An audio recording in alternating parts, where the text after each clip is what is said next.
It's been real tough on all of us. Some families have suffered so much in particular. The challenge has been so great, and on top of it, there's been so much confusion because no one anywhere still fully understands this disease that's afflicted us. So we're all trying to make sense of that, and we're all looking for anything that's clear and concrete in the midst of this fight, in the midst of this painful crisis.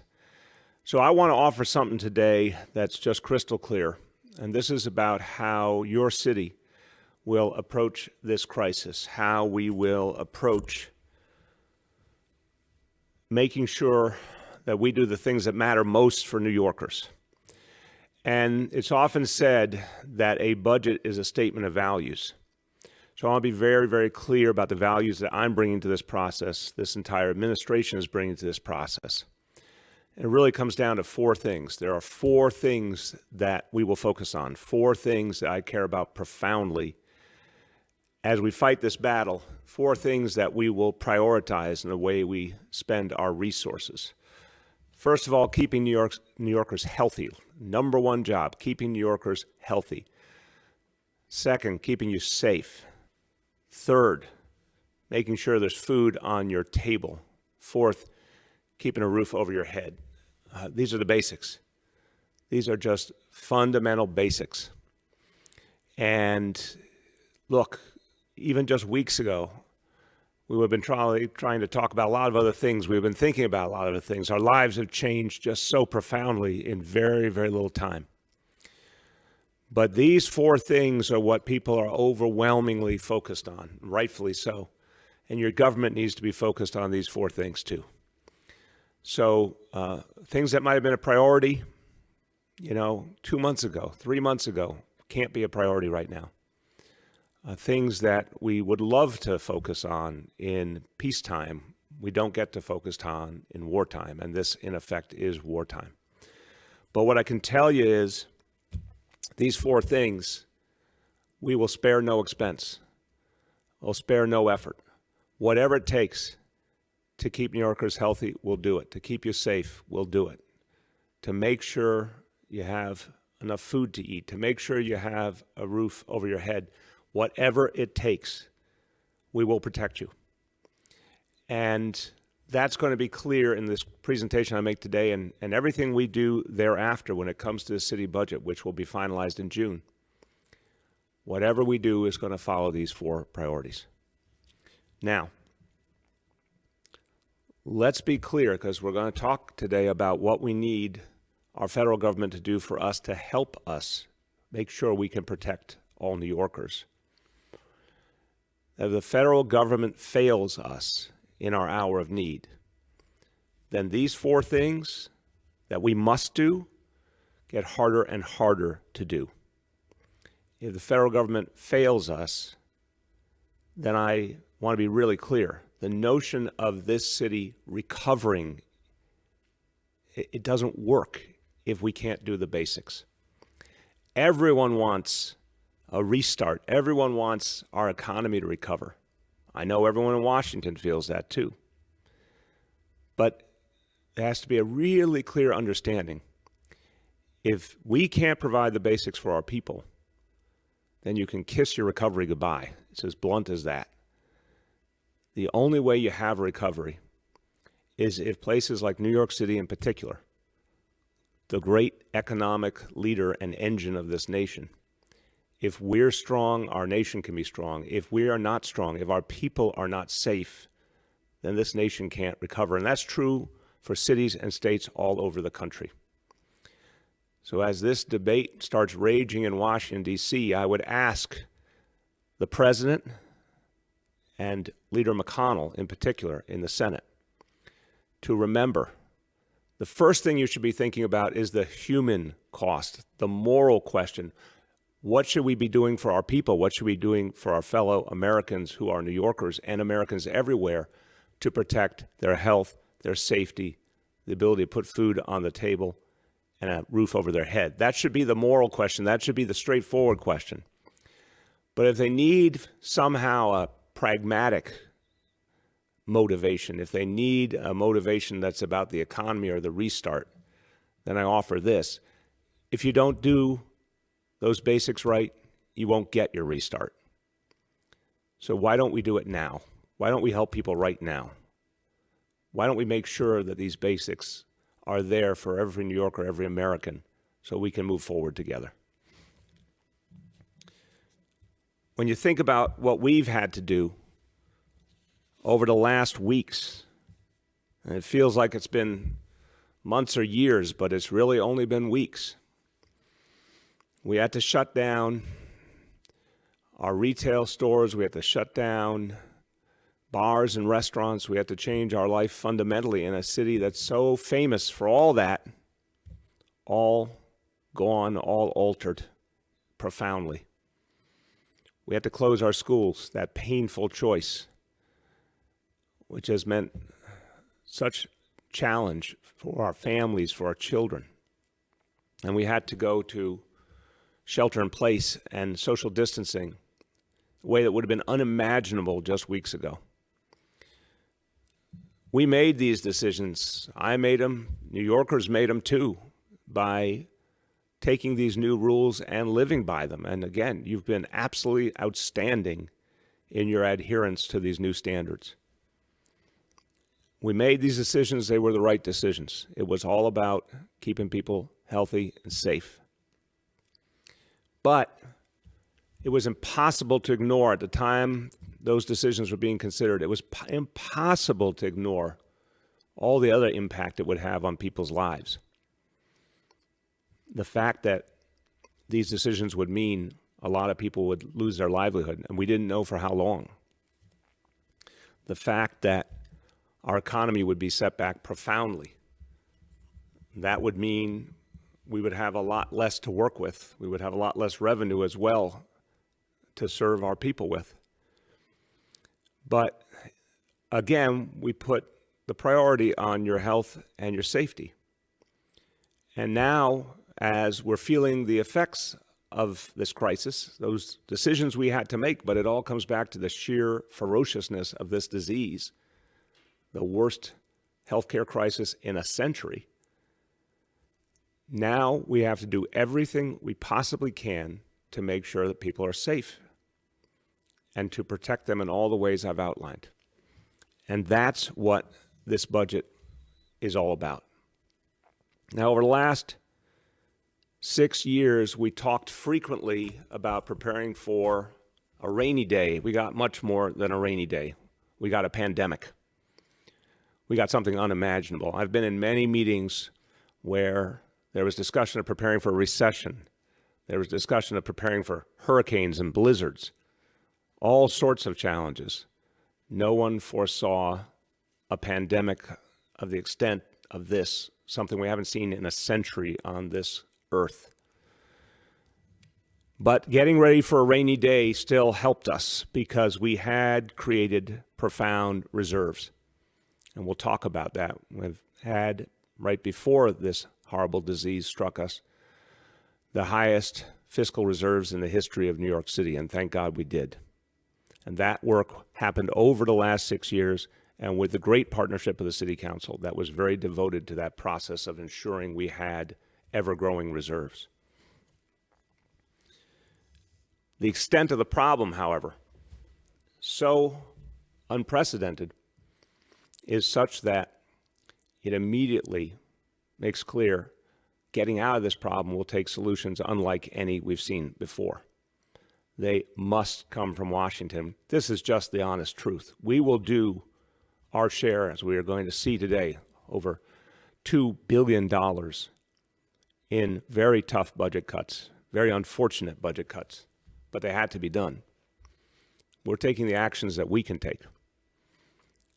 But the only force that can ensure that we get through this the right way is the federal government. They have the ability to provide the resources in a way that no one else, no organization, nothing else on earth can help us the way the federal government can. And now it's their hour of decision. We had those great reserves, and you'll see today they have been deeply affected by this crisis. We have been making cuts, and those cuts are painful, but they pale in comparison to the challenges ahead. And this is not a solution going forward to cut your way out of this crisis. If you cut your way out of this crisis, it comes at a huge cost in terms of our ability to provide for those four basic things all New Yorkers need. Let's be very clear. If we don't have the resources to ensure people's health and safety, their housing, their food, this becomes a very different city. We have to make sure those basics are there for people. So where we can cut, we will. But when it comes to protecting New Yorkers, we will not cut that.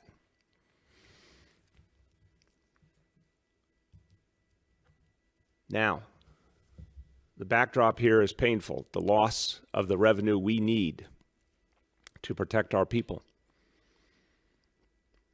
Sales taxes are way down because people aren't going out and they're not buying things. Income tax, obviously way down. People have lost jobs, lost income.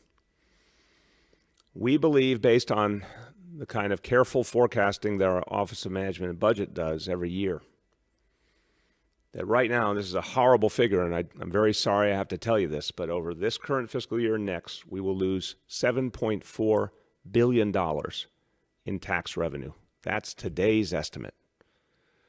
We don't know what the future brings, but that's what we know right now, and that's a horrifying figure.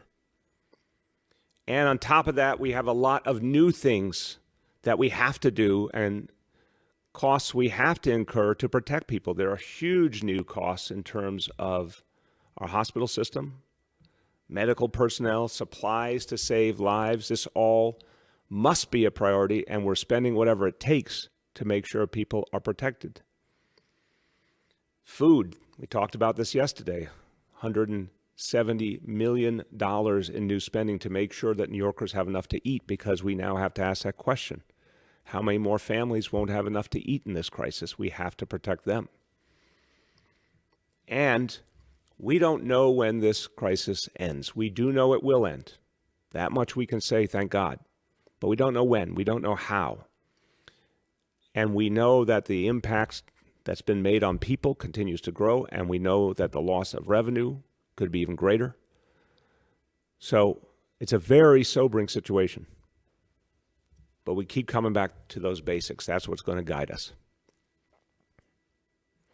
The executive budget I'm presenting today was built for this moment in history, and a moment unlike any other, literally.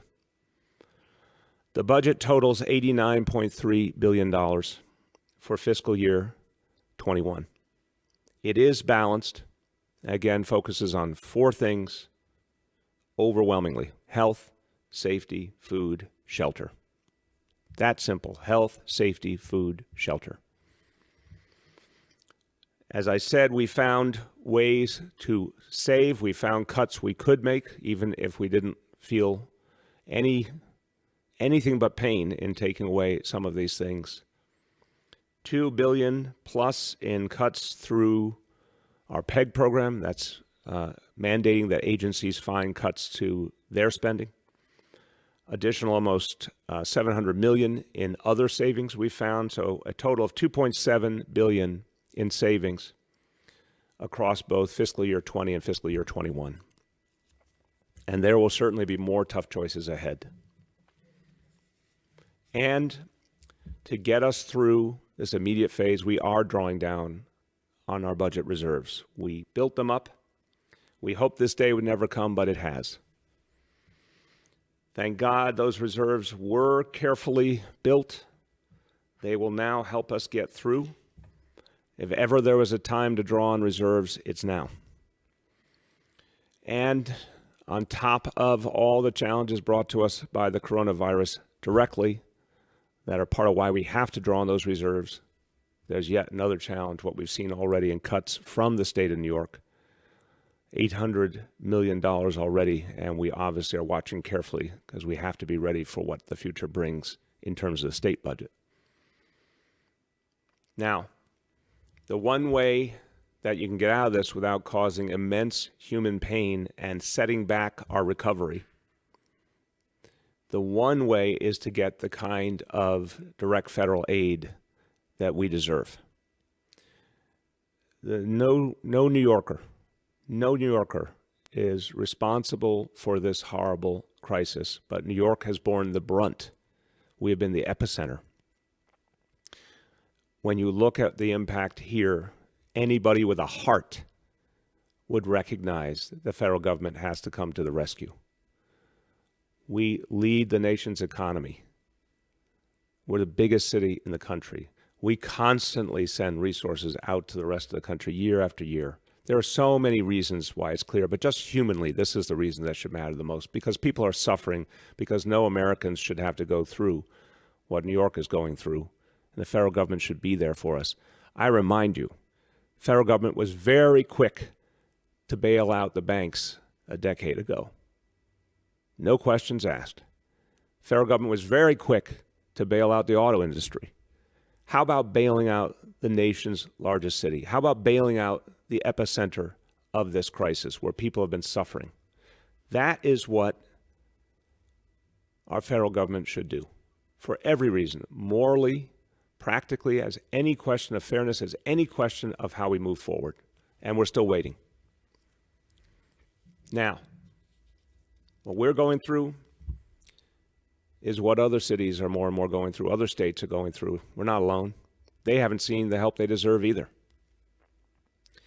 There's been $2.2 trillion in stimulus funding so far. $2.2 trillion, of which only $1.4 billion has been in direct aid to New York City.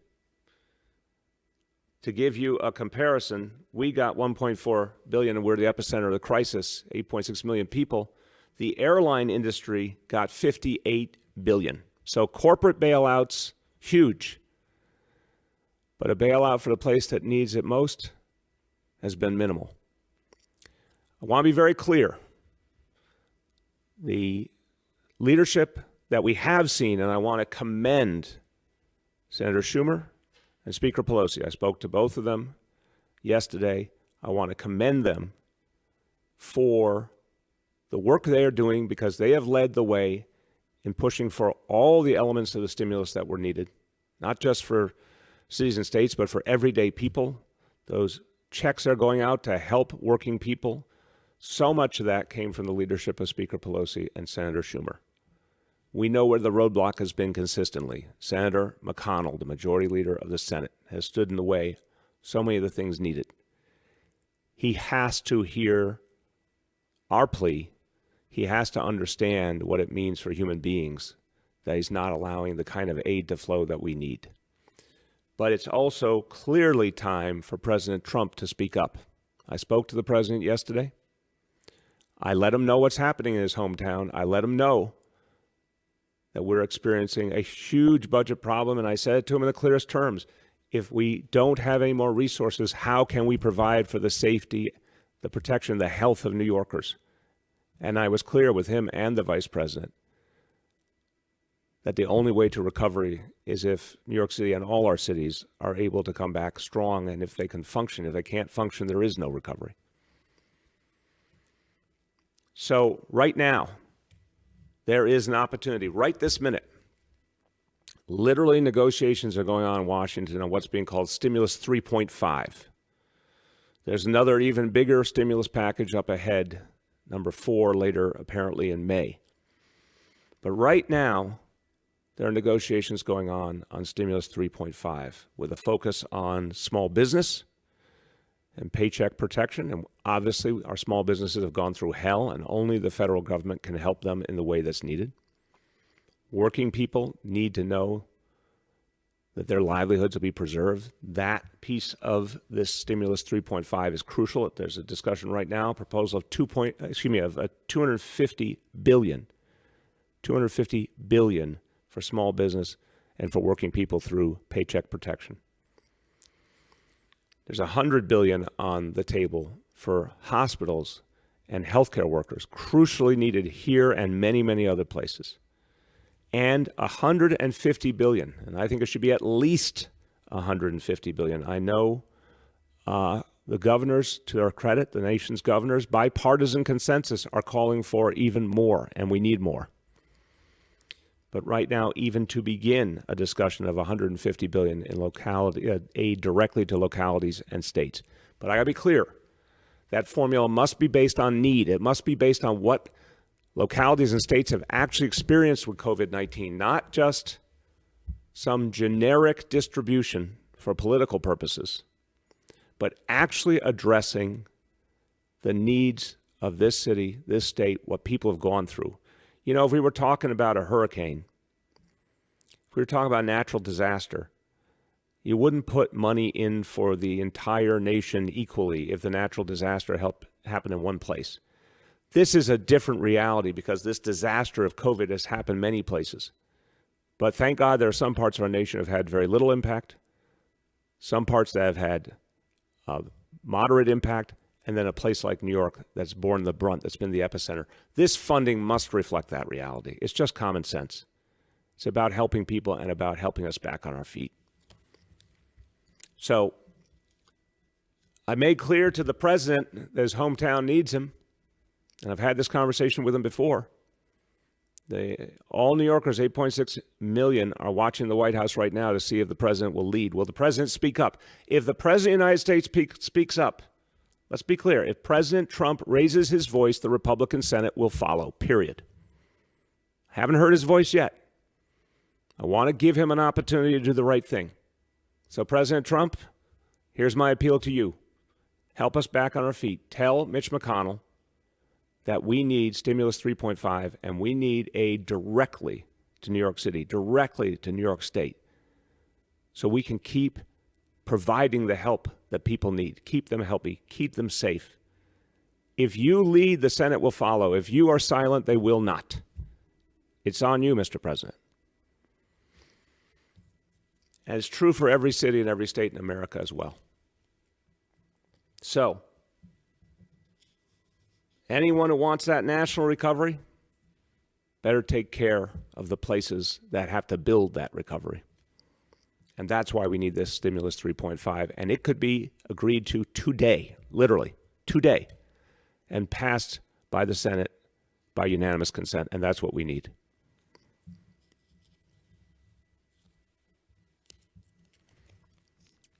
Now, that is a very broad summary of what we are presenting today in the budget. The details have been posted publicly now, showing you how we made the difficult cuts we had to make, the specific programs and initiatives we had to cut back in this time of crisis.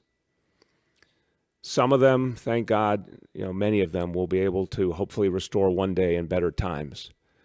But so much of it is also about just the reality. A lot of what we're doing just can't happen now. Any expenditure that was related to people gathering as part of their normal year, there are no gatherings.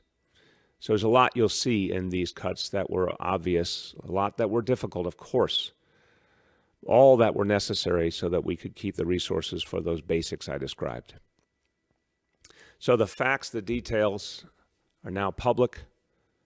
How we got to the specific numbers that now dictate this budget.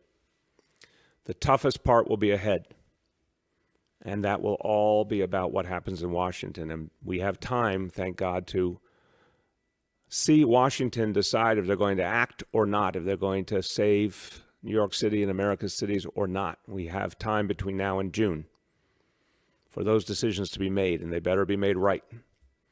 And that will dictate everything else we have to do. So that is a very broad overview of the budget. I want to talk about a few other areas, and then we will turn to questions from the media. So right now, as we fight this battle against the coronavirus, we're learning every day more and more about it, more and more about the reality. And one of the things we've talked about in the last week or two is we're seeing some real disparities in how this horrible disease is affecting our city. We're seeing some places hit particularly hard We're seeing lower income communities hit particularly hard. We're seeing communities where people have not gotten enough health care historically hit hard. Communities of color hit very hard. Immigrant communities hit hard. So we're making additional adjustments to our approach. And one of them is to increase the number of free hotel rooms available for isolation and quarantine. Right now, 11,000 hotel rooms are being readied for this new effort. And this will be focused on people who need a place because of the reality of their living circumstance. For example, there are many people in multi-generational homes, particularly in lower income communities, that just don't have a lot of space. And if there is a threat that someone might get infected in the home and it might spread amongst the members of that family, we have to guard against that. So we are making sure that people in those multi-generational homes, many of them overcrowded homes, will have a place to go.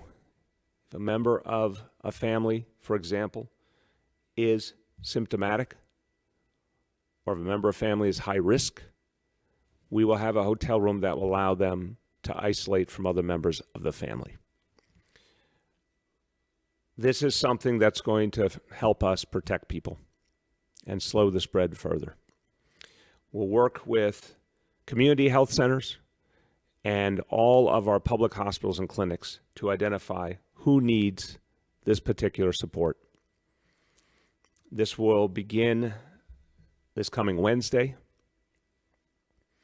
and we will move those who need that help to those hotel rooms. We're also continuing to make sure the hotel rooms are available for all healthcare workers. I want to emphasize this, whether they work in public hospitals, whether they work in any of the other types, the voluntary hospitals, the independent hospitals, any healthcare worker who needs a place to stay while they're doing their work, who needs to be isolated from their family for fear of spreading the disease to their family. And obviously these incredibly heroic healthcare workers are exposing themselves every day to that potential risk, and a lot of them do not want to take the risk of bringing it home to their families. Those hotel rooms will be available regardless of which hospital. There's 56 hospitals in this fight. Regardless of which one you work at, they will be available to you if that's what you choose. And obviously, as we discussed a few days ago, making more rooms available for homeless individuals who are in shelter settings where we need to create more space. Wherever it's not possible to have the space that we need, we're going to use hotel rooms as the better option. This is made more possible by the fact that we see the reality with coronavirus somewhat differently, affecting us somewhat differently today than it was a week or two ago. We are far from out of the woods. But bluntly, at this point, I had expected a number of these hotels to already have been converted to field hospitals. Our projections told us we might have to use a vast number of hotels, dozens and dozens, to be able to accommodate all the medical needs. So far, thank God that has not been the case. Again, we will not let our guard down. We will always be vigilant. We are never ruling out that this disease might throw us another curveball. But because there are more hotel rooms now available, we're going to turn them to these uses more and more to keep people safe. Another area where there's been a lot of concern, and understandably so, has been about our jail system. Keeping everyone safe. The people who work there, our corrections officers and all the other folks who work there, the inmates as well. There's been a real humanitarian concern. Well, what we've been devoted to from the beginning is reducing that jail population in whatever way we appropriately could, whatever way was fair and humanitarian, but also always kept public safety in mind. So at the beginning of March, there were 5,447 inmates in our jail system. And that, it bears remembering, was already less than half the number compared to the day I took office, when we had over 11,000 inmates. So beginning of March, 5,447. 3 weeks ago, we announced that we had gotten under 5,000 inmates. And yesterday, another historic milestone, jail population is now under 4,000 inmates. That is the lowest in 74 years. You have to go back to 1946, the year after World War II ended, to have had so few people in our jail system. And again, under 4,000 people compared to a city of 8.6 million. So thank God we're able to find a way to do that the right way. And that means there are many fewer people in the space that remains, more ability to socially distance within the jails, more ability to ensure that people need isolation or quarantine, they can get it. And this is how we're going to protect the health of everyone involved. And with, of course, the extraordinary efforts of our correctional health system, part of Health and Hospitals. And I thank everyone at Correctional Health. They don't get a lot of attention. They don't get a lot of kudos. But I want to thank everyone at Correctional Health who's been making sure that everyone in our jail system, employees and inmates, are safe. And again, to all of our correction officers and everyone who works in our correction system, we know how tough your work is, and it's been really tough in this period. But you've stuck to it, and you've all worked together to keep people safe, and we really appreciate that deeply. Now, we're at the point where each day I tell you about the indicators that tell us how we're doing, and I think you're going to see again that we should never underestimate this disease. We're hoping for sustained progress. We believe these indicators are the truest indicators to tell us where we stand and where we're going and how to approach it. But these indicators tell us a tough truth some days about the fact it won't be easy, it won't necessarily be fast, it won't be all in a straight line. So we believe this is the truth, and New Yorkers always want the blunt truth, and it tells us we've got a lot more work to do, but it's also a reminder that the progress we have made is all because of you. And stick to it with those social distancing standards and with shelter in place. Stick to it because we're going to need it. So in terms of the daily number of people admitted to hospitals for suspected COVID-19, unfortunately that number went up. And again, these are based on numbers from 2 days ago that have been verified. Went up from 370 to 386. Daily number of people in ICUs across our health and hospital system for suspected COVID-19 went up 868 to 887. The percentage of people who tested positive went up from 53% to 55%. And our public health labs testing, the number who tested positive went up from 76% to 78%. So this was a tough day. This is not what we're looking for. But we know we're going to do this stage by stage, step by step. We'll get there. And it just reminds us we have to stick to it. So before I conclude with a few words in Spanish, I'll just say everything we've tried to do over years and years is about making people's lives better and bringing more fairness to this city. Now it is about that for sure, but it's really about four things, four basic things: your health, your safety, food on your table, a roof over your head. That's what we are going to make sure all New Yorkers have. Whatever else happens, that's what we're going to focus on. Not even a pandemic can stop us from protecting New Yorkers, and that's what we're going to do. Quickly in Spanish. El nuevo presupuesto está hecho para este momento difícil y tuvimos que tomar decisiones difíciles para proteger a nuestra gente. En esta crisis, vamos a proteger su salud, su seguridad, su comida y su hogar. Ninguna pandemia va a cambiar los principios de esta ciudad. With that, we will turn to our colleagues in the media. And as always, please give me the name and the outlet of each journalist. Just a quick reminder for folks that we have Budget Director Melanie Hartzog, First Deputy Mayor Dean Foulahan, and Dr. Barbeau on the line as well. And our first question is Andrew at NBC New York. Andrew? Yes, good morning, Mayor. How are you? Good morning, Andrew. How you doing? Good. I wanted to ask, this is the second day this week that you've described as a tough day with the metrics not going in the right direction. I wonder, was the governor premature to say the worst is over? And secondarily, is it contradictory for the mandatory masks to be in place now that we've flattened the curve? Is that not a mixed message for New Yorkers? No. Good questions, Andrew, but no.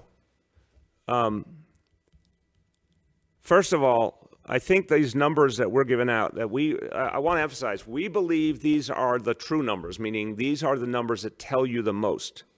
There are many things, it's all about human beings. I always keep coming back to this is about human beings and their lives, but the numbers tell us something, and we set up this kind of rigorous standard so there'd be, no overconfidence. This is disease to take very seriously. I'm stating the obvious. This is a disease that has thrown us curveballs before, can throw us curveballs again. So we set up what we thought was a really smart, careful way to measure where we're going. So we never took our foot off the gas prematurely. Requiring face coverings. We put out that guidance on face coverings as soon as we saw evidence that would help protect people. And yes, I said we required it for city workers who came in contact with the public, and I was glad that the governor acted additionally. In fact, this is exactly the time to double down. This is exactly the time to take the standards we created and make sure we're applying them very intensely, very disciplined manner, because we got to get out of this, and we're not going to get out of it easily. We have to get out of it through hard work. It's no fun, but we have to do it. I do think when you say something like the worst is over, that there's a truth to that in terms of what we thought was going to happen, for sure. I told you that. Remember that line of demarcation Sunday, April 5th? We thought that next week was going to be so much worse than it turned out to be. It was still horrible. We still lost a huge number of our fellow New Yorkers, but we thought it was going to be many times worse. So we definitely averted at that point what we thought was going to be something much worse. We can't entirely say where we're going. But I'll tell you something. I keep coming back to this. We know that some places took the foot off the gas and paid the price. We know, and I said this to the president and the vice president yesterday. I said it very squarely. I said, I know you want to restart the economy, so do we. But the worst possible scenario is take your foot off the gas prematurely. The disease has a resurgence. Then everything you were doing to try and restart, you have to stop, you have to go backwards, you have to add more restrictions, you have to slow down the timeline further, and you're going to end up waiting a long, long time before you can get people back to normal. The way to get back to normal is with careful, patient, smart actions to work our way through those phases we've discussed to the point that we can have something like normal life again. So, no, I think the face coverings is smart. Keep using them, everyone. We really need to do this. And if we are smart and disciplined, then the worst definitely will be behind us. But we really have to make sure that happens. Jeff Mays from the New York Times is up next. Jeff? Hey, Mr. Mayor, good morning. I'm wondering if you have a projection on how much federal aid you need to continue balancing the budget. And secondly, IBO has called for a slightly larger budget deficit, I believe. It's close to $10 billion. How do you reconcile those differences? Are you cutting enough in order to stabilize the city's finances? Well, I respect the IBO a lot, Independent Budget Office. They do good work. I mean, it's not the first time, to say the least, we've had different projections, and we stand by ours. We think ours are careful and cautious always, our OMB projections. If you said to me, is there a chance that this revenue loss could grow? Of course there is, and I'm very, very worried about that. It could grow by a little. It could grow by a lot. It could grow by billions even. But right now, this is based on the facts as we know it. And obviously, it will all be connected to how and when the economy restarts. We need the federal government to make up all lost revenue, period. Period. Think about this model for a moment. We can't achieve new revenue in any coherent fashion at this point. We can only get revenue from the federal government. State government's in no position to give us revenue. The federal government's done over $2 trillion already. Of course they can make up our budget gap. Right now, if that lost revenue stands at $7.5 billion, of course they can make that up. Again, if they had $58 billion for the airline industry, I assure you they can find $7.5 billion for the nation's largest city. It's not even close. Of course they can do it. I also think that the FEMA aid, which we deeply appreciate, and FEMA's been a fantastic partner, but right now we have to do 25% reimbursement. 25%, I should say, of the costs we have to cover. That shouldn't be in the middle of a pandemic. The federal government should cover all those costs. So right there, to me, is the immediate issue, what the federal government should cover. And then, the exceptional, anything that's exceptional related to COVID-19. It's a pandemic. It's international. It's the responsibility of the federal government. And we're fighting this fight here. There are so many cities and states that there's going to be no way they can afford to protect people unless there's federal aid. So, Jeff, it's as simple as that. The federal government should cover all lost revenue for cities and states, should cover all COVID-19 related new costs, should make sure cities and states are whole and can get back on their feet. That's in everyone's interest. Todd from AM New York is up next. Todd. Morning, Mr. Mayor. I hope your family's doing well. Thank you, Todd. I hope the same for yours. Yes. Anyway, my question's in regard to the release of Rikers Island's prisoners because of COVID-19. Commissioner Shea said yesterday he was very concerned that some are committing bank robberies, intimidating witnesses, one who set fire to the door of a witness. Your unions, COBRA and Parole, are very concerned as to who's monitoring the mostly convicted felons. We spoke to Parole, Department of Corrections. Your Office of Criminal Justice had no answers. With all due respects, maybe you can answer, just not for me, but for your commissioner and your unions, what's going on here. Todd, I appreciate the question. You and I have known each other a long time. I want to contest you and say I do not believe they had no answers, so I want to make sure we connect you to the right people because I've heard the answers directly from them. So with all due respect, I know they have answers. There is a clear monitoring program that's been set up for anyone released. This is something that a supervised release structure existed already. It's being utilized in this case. There are a number of measures that have been put in place to make sure that people are monitored, including in some cases using electronic monitoring. Our team can get you those details. The NYPD, Corrections Department, our Office of Criminal Justice all work together on this. We've been talking constantly to the district attorneys in the state on this plan, and they've obviously approved releases as well. This was about making sure that anyone with a profound health danger was not put in harm's way, and making sure that those who could be released were released to keep everyone else safe in that jail system. I'm concerned too. Anytime we release someone, we have to make sure we work to keep everyone as safe as possible, but we had a real imperative about saving lives. That came first. But the fact is we're going to keep doing whatever it takes to monitor these individuals. And then as soon as the crisis is over, the way the releases occurred, if anyone needs to be brought back to jail, they will be. So, for example, someone who was awaiting trial and there were no trials. This is a country by our Constitution where there's supposed to be a speedy trial. These are folks accused of a crime, have not yet gone through their trial. If we deemed it appropriate to let them out in this crisis, but then the system comes back to normal and they're going to be awaiting trial again, we bring them back to jail awaiting trial. So that's how the process will work going forward. Julia from the Post is up next. Julia. Hi, Mr. Mayor. How are you? Good, Julia. How you doing? Good. I see in your budget that all outdoor pools will be closed for the summer.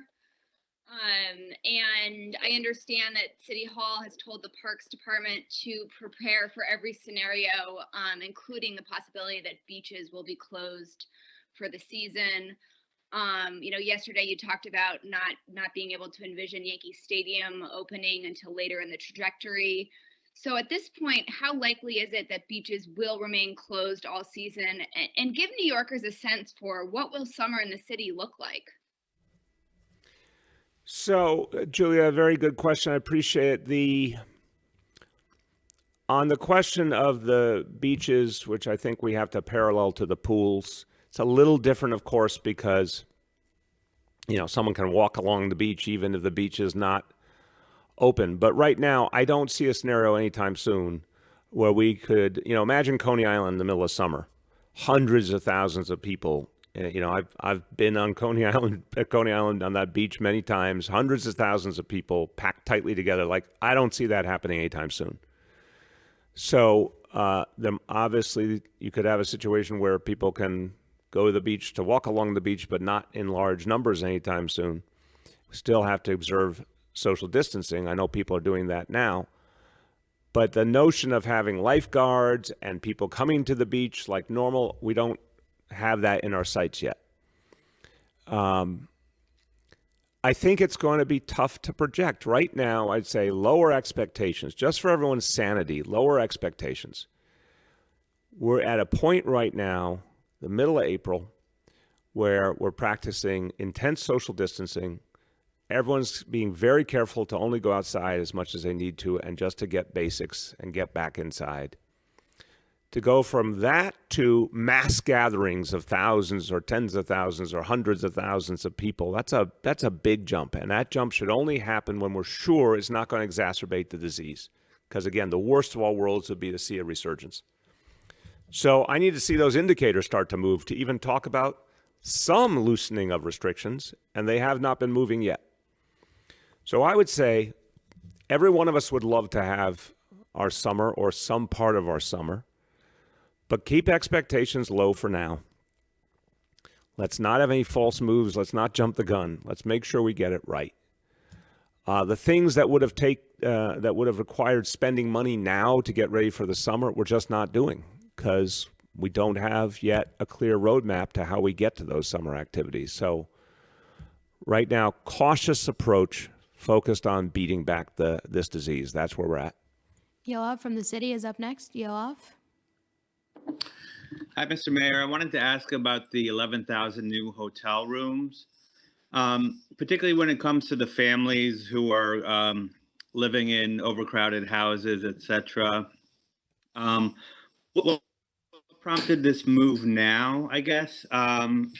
Were you seeing a lot of transmission among family members? Were some of those people trying to isolate in places like hospitals? So what were you seeing that made this seem like a necessity? And why wasn't something like this implemented sooner? Thank you. Yoav, I mentioned it, but I'll emphasize it. First of all, even though these last 6 weeks or so have played out in a way that feels like, more like months or years, it's been just rapid, constant changes and, shocking developments in the course of 6 weeks that we've all been trying to make sense of. But I go back to that warning I gave about Sunday, April 5th, which again seems like a long time ago. It was, 11 days ago. On Sunday, April 5th, even as that day dawned, I thought the likelihood was a horrendous week that week ahead. And we got into that week and things got a little bit better for a few days. And I didn't know if it was sort of a false dawn or something real, but it proved to sustain. And we've had a better situation since that Sunday than we expected, but still plenty of challenges, plenty of pain, plenty of things to deal with. Since that day, we've gotten to think a little bit differently. And in those 10 or 11 days, we went from thinking every hotel room, and I want you to hear the word every hotel room was going to be converted to hospital space. Obviously, there'd be some for dormitories for healthcare workers, but otherwise it was hospital, hospital, hospital. The projections we made when we talked about having to add 60,000 hospital beds, that was going to be with massive use of hotels. And we were trying to build it rapidly on top of Javits Center and the Comfort and the Queen's Tennis Center, all the things that were happening. In recent days, we've had more and more assurance that we didn't need all those hotel rooms, and we've been starting to use them more and more for other purposes. We talked a few days ago about using the opportunity to take those hotel rooms and get more and more people out of shelter. But now this piece we're talking about today correlates with what we learned about disparity over the last week or more. And the fact that the disparity dynamic seems to also connect to the multi-generational families and the crowded households. And you see that particularly in some lower income communities, particularly in immigrant communities. So we're trying to come up with another targeted strategy, just like the targeted testing that will be starting as early as tomorrow. The targeted focus on the families that are really crowded together, where we want to make sure if someone's in danger that we can give them an alternative. So it's all been coming out of our experience, but most especially the fact that we built a strategy, and the state did as well to their credit, that was all about saving lives and saving hospitals so we could save lives, and having hospital beds, having personnel, having ventilators, having supplies to save lives. Luckily, we've been able to move a little bit off that strategy and do some other things now with those rooms so we can protect people a different way. Henry from Bloomberg is up next. Henry? Hello, Mr. Mayor. How are you doing? Good, Henry. How about you? I'm okay. I'm trying to understand how the budget was balanced. In the absence of a budget book, we don't really see a balancing of, how we don't see the arithmetic. So you're saying we've lost 7.4, or we will lose $7.4 billion in revenue. You're cutting the budget by $6 billion compared to January. Where is the arithmetic that balances more than $13 billion? We will get you, I know some has been put out. We'll make sure that more has been put out. We're obviously in a very different situation than our normal budget process, and today's presentation certainly reflects that. But we will, there'll be plenty of detail filled in. But here, let me give you the basics that I think speak to your question. So remember, we had the crisis hit, in the fiscal year we're in right now, fiscal year 20, obviously starting in March. And we had to address the impact on this fiscal year and on next year. For 6 years, as we've had these discussions, we were pretty much always looking at the fiscal year ahead. And the year we were in was balanced, and we were going to send money forward. I mean, that's been the tradition. We're in a very different situation here because the crisis hit immediately, and it's undermined this year's budget as well as next year. So what we are dealing with now, that revenue loss that has been projected throughout the calendar year, and of course the $800 million we lost from the state. The gaps we had to close for this fiscal year currently $2.5 billion. For next fiscal year, $6.2 billion. So a grand total of about $8.7 billion. How we did it. Again, $2 billion in the PEG program.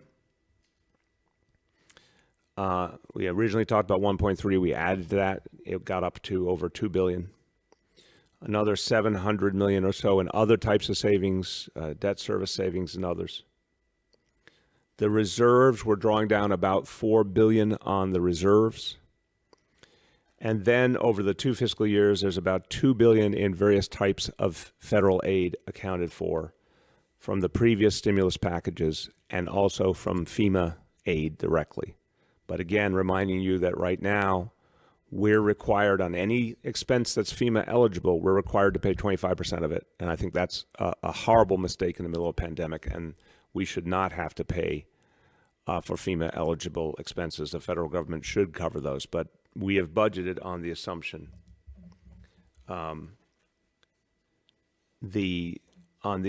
that we're still having to pay that 25%. So, Henry, that is the way the math comes together. Obviously, this is profoundly different than what we were expecting, just weeks ago when we had the preliminary budget. And it's kind of like thinking about the time in February when the preliminary budget was presented. It seems like, again, another century. That was projected to be over $95 billion. This budget is $89 billion. We are literally $6 billion less in what we were planning on spending than just as recently as February. So that's the basic layout, but we'll make sure we get you, all appropriate charts and all, and take questions going forward on those. Juliet from 1010 Wins is up next. Juliet. Yes, hi, good morning, Mr. Mayor. How are you? Good, Juliet. How you feel? I'm okay, thank you. So my question is this. I called 311 this morning to inquire about, the process of the food program and the delivery program. So I have to tell you what happened. I was on hold for 10 minutes, and I did time that. And then when I did get through to somebody who was very nice, I was told that they couldn't process anything or register me or whoever would call, and I would have to call back at 11 o'clock because the system wasn't available. So how can people get through if they need, and specifically seniors who really probably rely on their phones more than, going to a computer to look something up or register? Yes. What can people do? Juliet, I'm glad you did that. I appreciate it. I'm very frustrated by the report you're giving me. I have a lot of respect for the folks in my team who've been fighting this battle, and a lot of respect for the good people at 311. I visited with them a few weeks ago and really, really appreciate their work. But I have been saying to my team incessantly, we have to make sure that people get served immediately, and we need quality control on 311. And bluntly, you just proved what I've warned people about, that no one should have to go through what you went through. I understand sometimes there's a surge in demand. And we, in fact, yesterday emphasized to all New Yorkers that food would be available for anyone who needed that delivery because they were vulnerable or a senior couldn't get out, a disabled person. We made that very clear yesterday. So it does not surprise me, Juliet, there'd be a spike in the number of calls after I told all New Yorkers this food is there for you no matter what, we're going to feed you. And maybe the system, maybe they did not put enough personnel on to address that spike. I don't like that, but at least I can understand that. But it is not acceptable to me, and I'm going to deal with it right after this press conference. It's not acceptable that anyone would be put on hold for 10 minutes for anything in the middle of a crisis. It's not acceptable that people be told to call back later. It's just not the way we're supposed to do things. So I'm going to be really honestly pissed off at the people who are supposed to be handling this, who I have warned repeatedly to not let this happen, and we will fix it today. I'll just order more personnel. This is exactly the kind of thing that I'm making a priority. We will spend whatever the hell it takes and get as many personnel as it needed to ensure that doesn't happen. And you're totally right, Juliet, that seniors are much more likely to use the phone. I mean, we can give out the website till the cows come home, but in the end, most seniors are going to pick up the phone. And a lot of people don't speak English, and they need to have the translation too when they call. So I will get this fixed today, and I want you to test it again tomorrow, please, and call in, and I'll turn to our colleagues and say, when you call in to give your report, I want to make sure that call gets through so I can see if people have made the changes they need to make. Marcia from CBS New York is up next. Marcia. Good morning, Mr. Mayor. How are you doing today? Good, Marcia. How are you?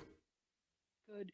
My question today is about relaxing the standards for social distancing. President Trump has said today that he's going to announce new guidelines for relaxing social distancing and for reopening the economy. I wonder, two parts, when you spoke to the president and vice president yesterday, if you discussed this issue and what your views are about how that would apply to New York City, which is clearly the epicenter. Yeah, and in fact, Marcia, I always am careful not to characterize in detail what other people said to me in a private conversation. I want to give them that respect. I will be very broad in characterizing their view.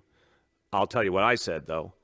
I told them it would be madness to rush the restart in a way that would cause, a boomerang effect where the disease reasserted, we got set back even farther. The day when the economy could reopen got pushed back much worse, much farther, because they moved too soon.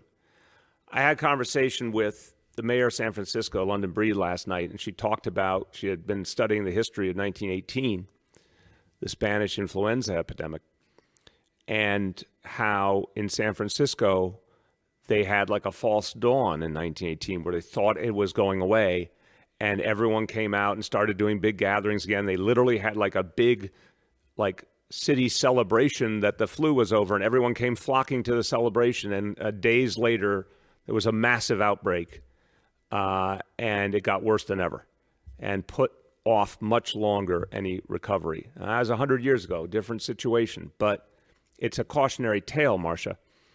So I told the president and vice president it would be a huge mistake to restart too early. It would be a huge mistake to take our foot off the gas and to start taking away the things that actually were working before we were sure that we had turned the corner. Now, I do think I'll let them speak for themselves. I think they do think New York's in a particular situation, and to some extent that's true. But my warning was, don't see New York City as so unusual that you think the same thing we've gone through isn't going to happen in one form or another. A lot of places. The social distancing was necessary. The shelter in place was necessary, and you have to come out of it carefully and smartly or you'll regret it. So my answer is, we've got these indicators, Marcia. These 3 indicators are going to tell us a lot. We have to be smart. We have to be cautious. I think if the president artificially, if you will, ignores the warnings we're getting on this disease and rushes to do a restart that ignores the danger, he will regret it. I think he has one chance. I think the president has one chance to get it right.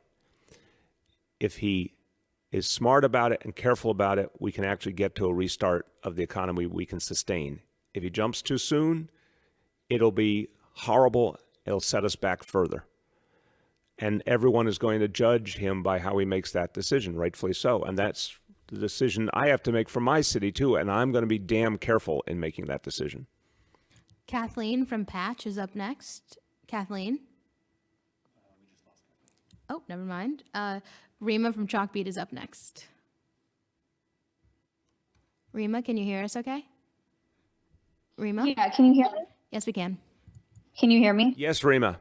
Okay, great. Hey, Mr. Mayor, how are you doing? Good. How are you? Good, good. I wanted to ask you about just a couple things here. First of all, is there going to be summer school for kids who are behind, as well as the enrichment programs that are available to kids for extra classes? And also, unless I'm missing something, we see a lot of programmatic and school-based cuts here, but I don't see much at all on the central level, or cuts to capital projects. And I'm wondering why there's not more cuts there, so they don't fall on programs. So, Rima, a combination of points I'd make. Definitely on the capital side, a lot is being delayed. Things we want to do and believe in. We obviously, I'm someone who started the initiative, and I believe in deeply to put air conditioning in all our classrooms. But things like that just inherently have to wait compared to food, shelter, safety, health. There are things that have to wait. But the capital spending, it will happen eventually, but a lot of it's going to be delayed. In terms of central costs, administrative costs, we've been making cuts to that already in previous savings plans. That continues.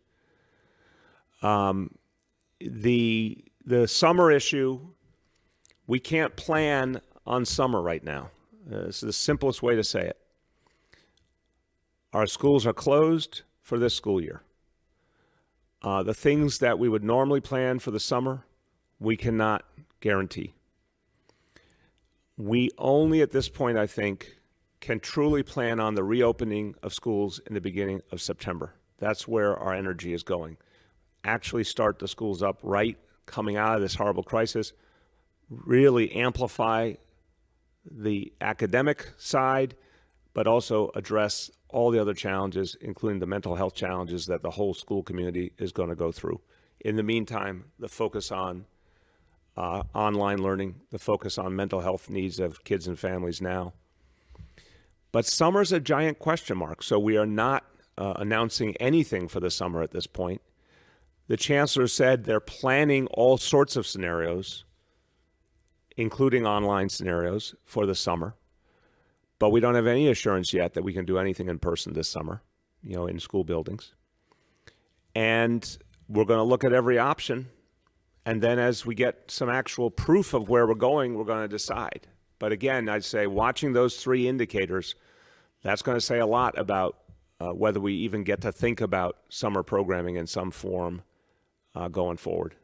Anna from the Daily News is up next. Anna? Hey, Mr. Mayor, happy Budget Day. I guess you could call it happy, but I don't know if it is so happy. Go ahead, Anna. My favorite day of the year. So just back to the beaches issue. I think a lot of people are interpreting your comments a few moments ago that the beaches are likely to be closed. And I just have like a logistical question about that. Given, the issues with enforcement of social distancing and the limited workforce, how can the city guarantee people won't go to beaches?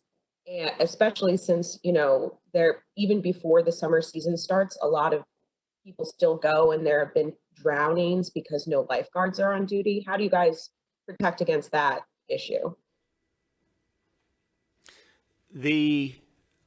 Okay, so what you said is an important beginning. There's a whole lot of the year where beaches, we do not have lifeguards, we do not permit swimming, and there's signs to warn people, and there's all sorts of messages telling people it's not safe. And thank God the vast, vast majority of people honor that, Anna, but a few people don't, and so many times it's young people, and it's very, very sad, and we've lost some young people because they went swimming someplace where it wasn't safe and there wasn't a lifeguard on duty. And that's been true, unfortunately, for years. And all we can do is keep telling people it's not the right thing to do for their safety, and keep telling families that, and hope that people understand. That's what we deal with every year. But in terms of the summer, I do not want, again, until we have a much, much better sense of where this is going, I don't want to create a situation where people start gathering. So if we bring out lifeguards and it's a situation where people think it's safe to go to the beach and it's safe to start resuming normalcy, it's going to endanger people based on what we know now. So no, right now we do not have a plan to open the beaches, just like we don't have a plan to open the pools. People, you're absolutely right. Someone could go right now and walk on a beach. And if they do it while practicing social distancing, okay.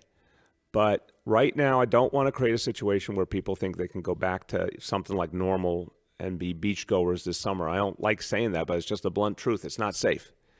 If things evolve, we'll assess our options going forward. But I can't project it now because it wouldn't be safe to project it now. Aaron from Politico is up next. Aaron? Hi, Mr. Mayor. A quick follow-up on the budget, and then I have a question about the hotel program. On the budget, did you end up requesting any authority to borrow for operating expenses? And then with regards to the hotels, can you just go through what are the criteria to qualify for one of these? I mean, just as a layperson, it seems like most of our apartments are too small to not transmit the disease in close quarters. So what threshold do you actually have to meet to be able to go to one of these? We'll get the specifics out, Aaron. The idea is to address where the dangers are greatest. So we already are seeing it. You've seen the maps. You've seen we understand there are some neighborhoods that are bearing the brunt of this disease. So if we combine the notion of we know where some of the most challenged places are and where people are in danger, and we know people in multi-generational homes in crowded conditions are in particular danger within those neighborhoods, that's where we're going to focus. Overwhelmingly, that means lower income folks, I think you're right. Many New Yorkers deal with much more crowded situations than most of the country. But for lower income folks, it can mean doubling up, tripling up, all sorts of things that folks with a little more money tend to not experience. So we're going to really focus on those in greatest needs and those who are most threatened. And that will be the priority in terms of these hotel rooms. In terms of borrowing, we have not yet activated or worked to activate new borrowing capacity. It's certainly a conversation we will have going forward, the possibility of doing some kind of long-term borrowing that is fiscally smart, that's under the kind of terms that would be fair and smart. For an example from the past, a 20-year repayment timeline, for example. But right now, we have not yet acted on that. Bridget from WNYC is up next. Bridget. Good morning, Mr. Mayor. And two questions, one related to the budget. Just can you talk a little bit more about the decision to dip into the reserves and, whether you feel like the current plan goes far enough in terms of long-term planning for some of the challenges you envision ahead. And then separately, a question related to healthcare workers. I'm wondering if the city has an estimate of how many healthcare workers and hospital employees have died at city and public hospitals. And are you tracking that information? Will you be releasing that? Yes, we do. And of course, it's a very painful topic because these are folks who worked heroically to save lives and put their own lives in danger. We have information. Don't get every daily report on what's been released publicly and what hasn't, but that certainly needs to be released, and we will. But my heart goes out to their families because these are people who did something very, very heroic. On the reserves and the long-term planning, the decision to use the reserves was to get us through this moment, understanding that the discussion on what would be the right thing to do, the federal support, given the nature of this pandemic and the fact that we're the epicenter, that discussion was happening now in April and would happen in May, but our budget would be determined finally in June. So this was to get us through now. We're going to fight hard to get that stimulus funding we deserve, and that's the big X factor here. In terms of long-term planning, right now, obviously the immediate focus is on saving lives, protecting people, all those basics I talked about, and then figuring out the right way, the responsible way to restart our economy. We will be doing more and more long-term planning as we go along in this process, but our urgent consideration with this executive budget was to make sure we could address the immediate needs of New Yorkers, keep our budget intact, and build a foundation for the future. But we'll have much more to say on the long term going forward. Sydney from the Advance is up next. Sydney. Mr. Mayor, how are you doing? Why did you decide to move forward with a reduction in overnight service of the Staten Island Ferry in the executive budget? And what do you think a reduction in overnight service is going to look like through 2021? Do you have an idea of which hours will be affected? We'll get you details, Sydney. Look, I very much believe we have to keep consistency in Staten Island Ferry service. People depend on it. It's a lifeline for Staten Islanders. We will do that. What we found, of course, was a massive drop in ridership in the midst of this crisis. I mean, truly massive. And they were running boats with very few people on them.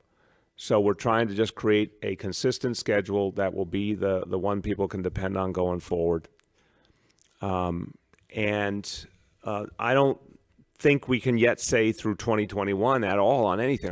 My hope is that we're able to do something better before 2021 if we can handle this disease properly and only restart when we're ready. It's conceivable for sure to start bringing some things back to normal piece by piece carefully. So I don't want to project anything about 2021 right now. But what we're trying to do here is just say, here's a baseline people can depend on. This makes sense given very, very low ridership right now. And then we'll figure out the future as we start to see the healthcare situation change. Gloria from New York One is up next. Gloria. Thank you, Mr. Mayor. Bridget sort of got to my question, but if I could ask a follow-up, and just for a point of clarity, did I hear you say you're asking for $7.5 billion from the federal government?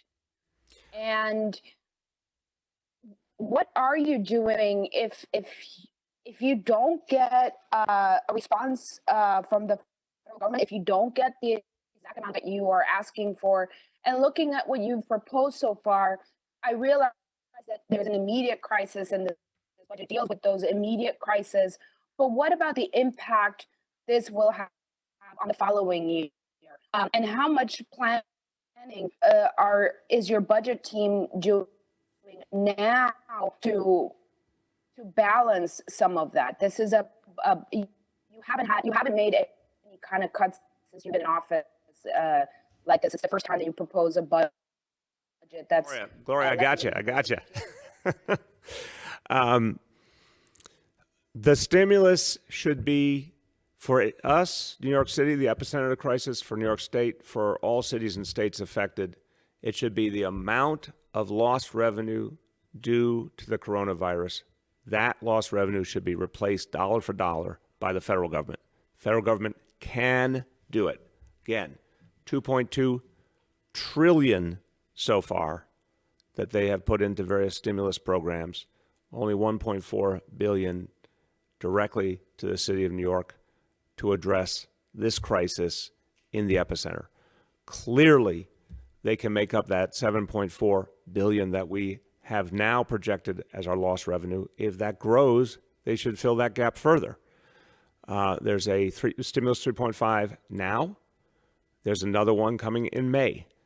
They will have in each one the opportunity to keep making cities and states whole, and it should be done according to need, according to the impact of the coronavirus. Also, the FEMA aid should not be 75% federal, 25% local cost. It should be 100% federal because of the nature of what we're dealing with. If they want a recovery, and I believe the president does, I believe everyone does, they really want a recovery, they really want to restart the economy, make that choice to make us whole and help everyone move forward. So that's what I'm saying to them. In terms of planning, yes, of course, this is what OMB does all the time, and pandemic or not, they keep doing it. These choices were to address the immediate situation.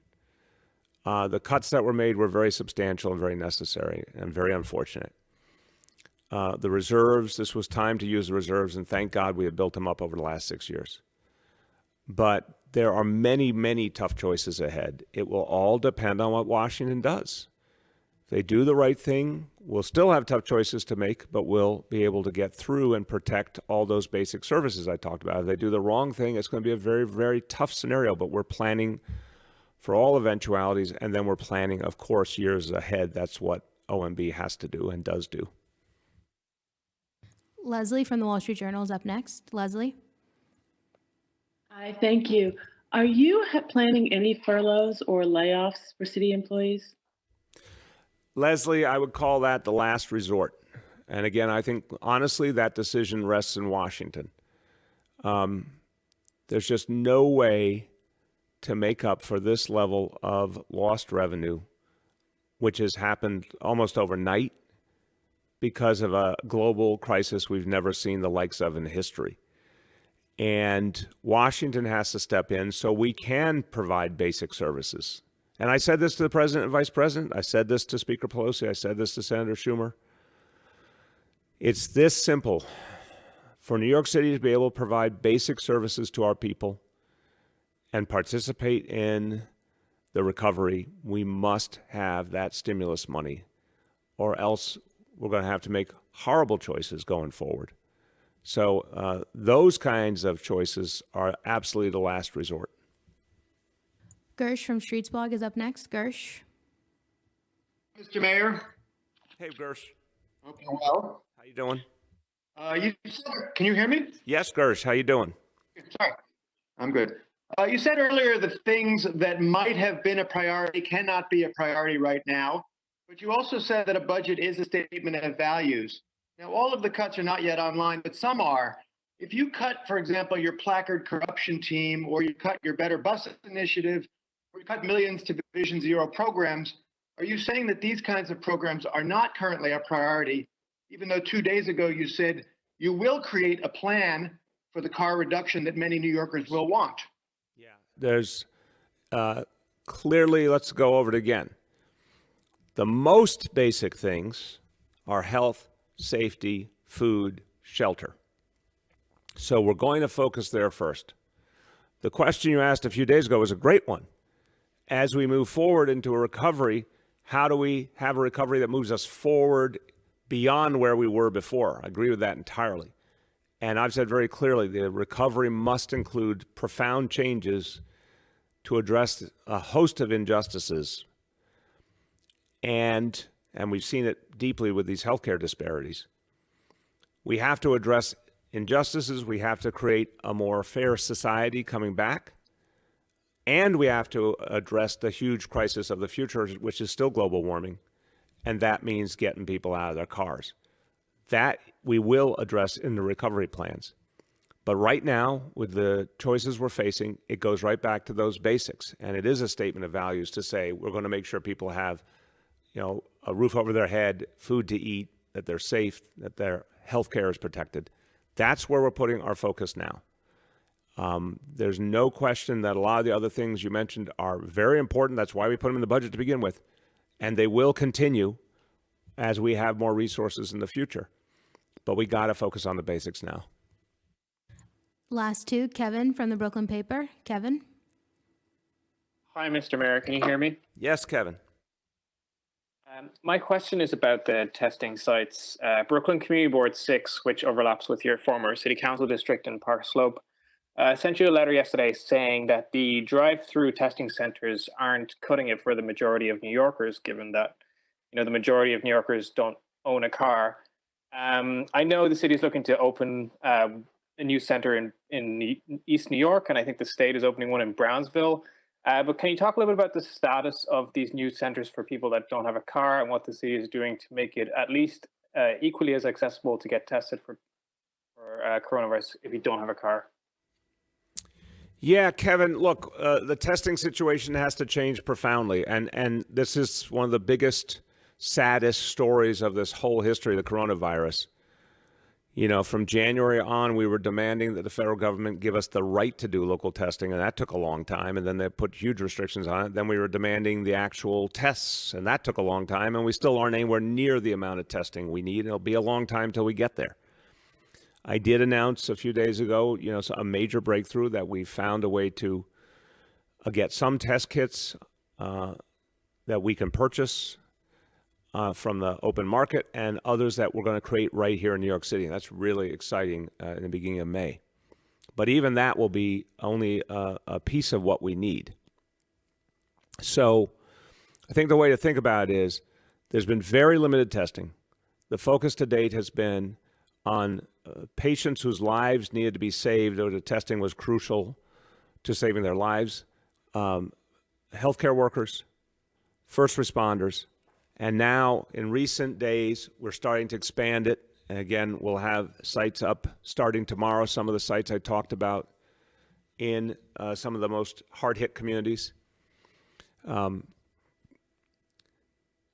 That is the next piece we're trying to build out, but it still requires us to have the test kits, the PPEs, which have been tough to come by, and the medical personnel that we can apply to testing. And that situation is a little better, but there's still challenges for sure.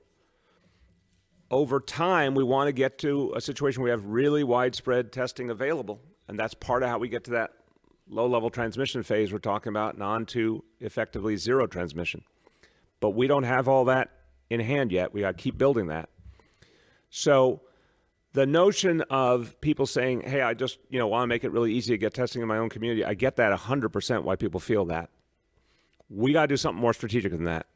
We got to figure out how to get a lot more testing, apply it where it's needed most, and then build toward the day where we use it as a strategic tool to actually contain this disease, to focus it on people who are symptomatic, to focus it on people who we need to determine should not go to work, people who can go to work again, to focus it on who needs to be quarantined and to make those quarantine spaces available in large number.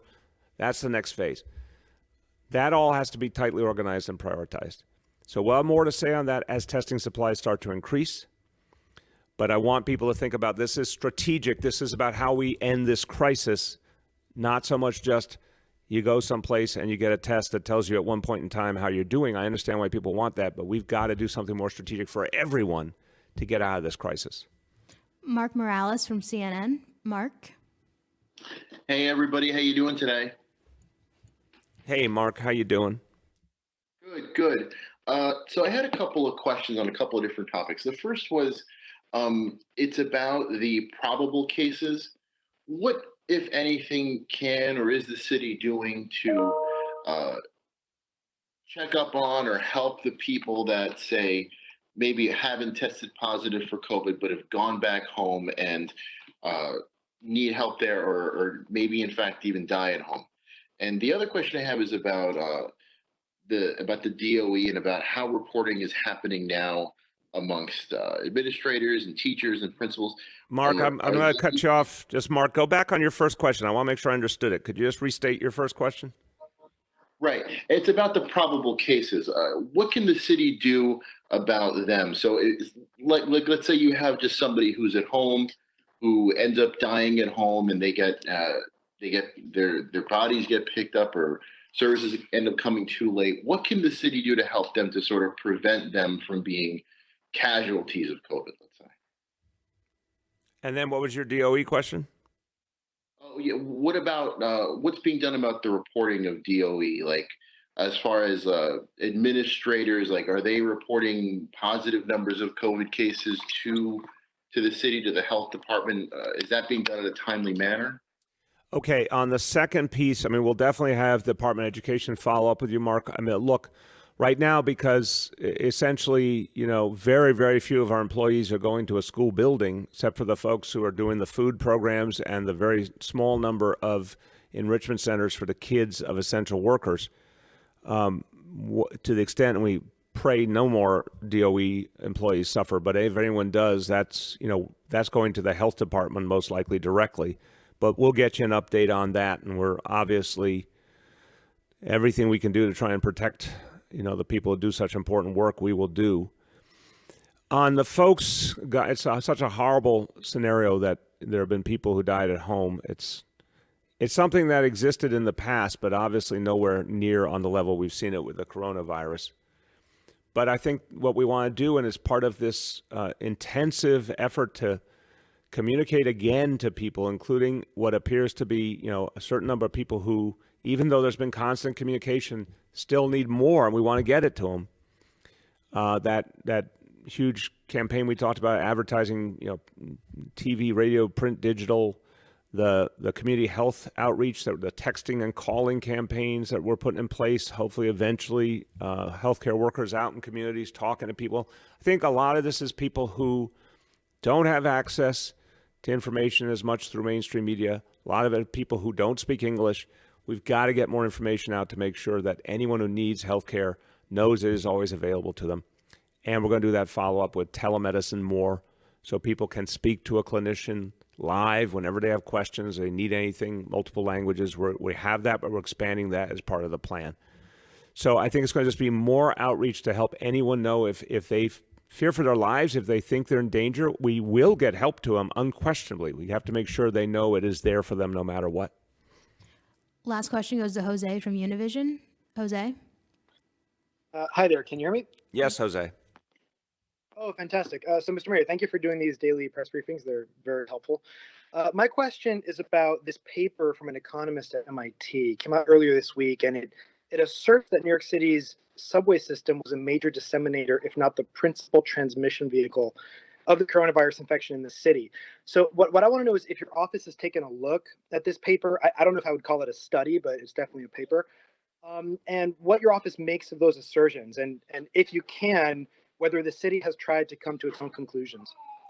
Appreciate the question. My healthcare team looked at, I think you're right. It does not appear to be, I haven't seen it myself, so I'm working from their summary. It doesn't appear to be a full-blown study. It appears to be sort of an effort to look at some broad data and draw some initial conclusions.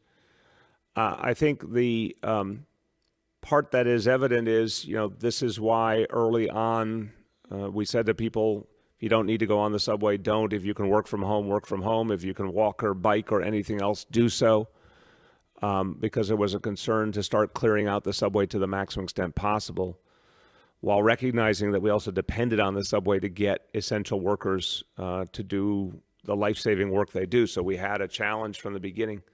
But I think what is fair to say is it's I haven't seen it, but my sense is it sort of is broad in telling us that any place people gather is a place of concern. There's no question about that. And there's been obviously efforts now since the beginning of this crisis to have fewer and fewer people on the subway, less and less crowding on any place, including subways, and we'll keep that going, I think, for a substantial period of time. Okay, everyone, just wanted to say this is a very unusual day. It's not like any other day that I've ever experienced, not only as mayor, but in my life before that in public service. Never seen a day like this where we're announcing an executive budget against the backdrop of a global pandemic and with so many challenges and so many question marks. But what's clear, at least, is we know where the help has to come from. It has to come from Washington. It really has to, or else we're left with horrible, horrible choices. But what we will do no matter what, is protect New Yorkers' health, protect your safety, make sure there's food on your table, make sure there's a roof over your head. That's what we will do, no matter what is thrown at us. And anyone who needs that help, it's there for you. A budget is a statement of values. Our values are clear. We're here to protect people, and we will do so. And we will get this through this crisis. It will not be easy, but we will get through this crisis. Thank you very much, everyone. God bless you all.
In case anyone doesn't know anyone who's here today, from my far right, Dr. Malatras, who's not really a doctor, Dr. Zucker, who is really a doctor. To my left, Melissa DeRosa, Secretary to the Governor. To her left, Robert Mejica, Budget Director.